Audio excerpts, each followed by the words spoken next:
Ladies and gentlemen, I have just bought the fastest car in the world. It's not a hire car, it's not a hire van.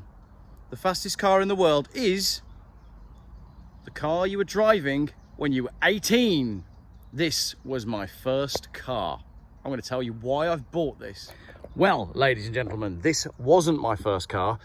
My first car was one just like this, but I reversed it into a lorry and wrote it off. And at the time that I reversed it into a lorry, my car was sliding along the road on its roof. Yes, I had one of these when I was 18 and I put it on its roof at 90 miles an hour in a crash that should have killed me.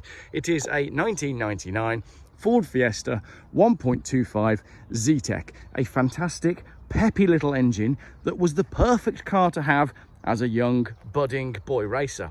Mine was silver, just like this, with the same wheels, pretty much the same thing. This one is pepper red. It's absolutely lovely, and in buying it, I broke every single rule of buying cars. It has no V5, so no registration document. It has no paperwork at all.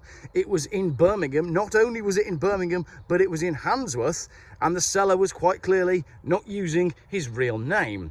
So, because it's a pepper red 1.25, I jumped straight in a taxi, breaking another rule of buying cars. If you're in a taxi, there's no going back. And I went straight over there. I bought it from two lovely gentlemen who are just getting started in their journey to become car traders. And do you know what? They were superb. Look at this, look, cars being sold by a couple of young dudes. They're only 20 and they want to get into flipping cars. So I've just been giving them some advice. Not that I know anything about flipping cars or buying cars or selling cars, but really great communication, you know, lovely pair of guys. Car seems lovely, really nice smooth sail. The guys were great, and the sun is shining and I got my Fiesta, so pretty good result that. They were really genuine. They told me everything about the car, including all of the faults. I had a good laugh with them, and then I actually revealed that I've got a YouTube channel, and then they were like, whoa, you've got a few subscribers. I drove it home yesterday. Here's a big surprise, look, electric van on a lorry. Who saw that coming? I didn't see that coming. Did you see that coming? As if electric vans weren't going to work and we're always going to end up on the back of flatbeds. I mean, nobody saw that coming, did they? I stashed it at my mum's house overnight, and then I went and retrieved it this morning. I'm about to take it for a little mini valet, and I'm going to share with you lots of stories about my original Fiesta.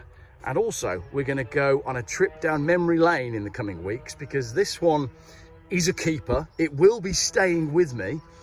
Either Lyndon is going to buy a half share in this car, and he's going to want to put a Puma engine and turn it into a track car, or I'm going to save it for my little lad when it's time for him to start driving. Notwithstanding the fact that the world will probably go completely crazy by then, and maybe we won't be driving cars in 10 years' time, but we can hope. So there you go, ladies and gentlemen, the fastest car in the world, the car you had when you were 18. I absolutely love it. It's so nice to be back behind the wheel of a 1.25 Fiesta. I loved my Fiesta. If you watched my video originally, I did a video where I told you all about my car history. And it was this car that I truly bonded with. It was this car that took me down to Newquay on all of those occasions. It was this car that I put 6x9s on the rear shelf and a JVC Sony head unit. And I used to go racing around Merry Hill with my friend Ave, and he had a Renault Clio 1.2. And it was at 18, driving this car, where the world stretched out in front of me like this great big giant peach of opportunity. Not the slightly stale, used bag of dog shit that the world looks like as I sit here in the very same car at age 37, approaching my birthday. Actually, it's my birthday this weekend. I'm not sure how old I'm going to be, because I've reached a stage in life where it doesn't actually matter what age I am. Every birthday is roughly the same and everything pretty much looks the same. But when I was 18, the world was mine, and it was fantastic, and all I did was listen to Fall Out Boy and chase girls. And for a living, I was selling mobile phones, as you probably guessed. Back in the days when mobile phones mattered. Mobile phones were a real thing. Everyone that came out was different to the other one that had just come out. This was 2005. We had Sony Ericsson Walkman phones, and life was good. We weren't constantly on social media. You couldn't tag your friends on Facebook. This was the early days of social media really starting to grow, but we weren't there yet. We had text messages, we had Orange Wednesdays, we had CDs, we had MP3 players, and we had to install stereos on the weekend by cutting a hole in your parcel shelf and fitting 6x9s. And then you go for a drive with your new 6x9s in, and you think, bloody hell, these speakers have given me an extra 30 horsepower.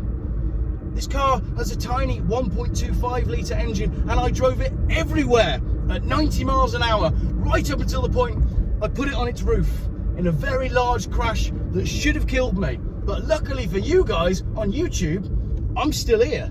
It didn't kill me, so we can try again. So what am I going to do with this car? I'm going to keep it.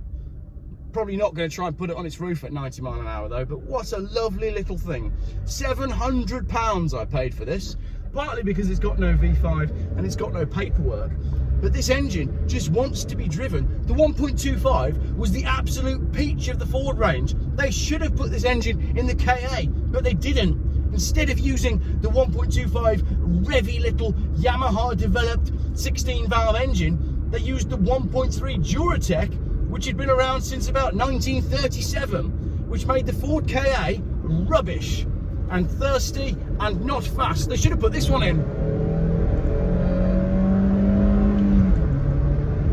I can accelerate up to 50 miles an hour and then slam the brakes on and go to the car wash. There was nothing behind me there, by the way.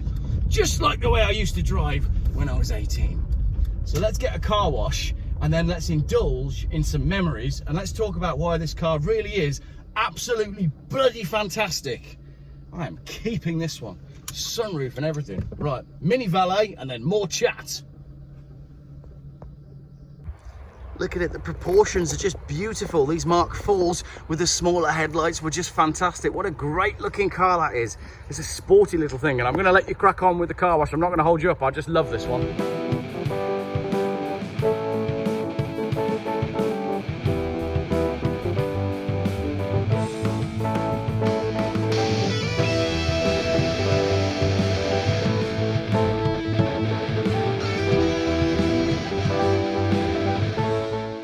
Geoff buys cars.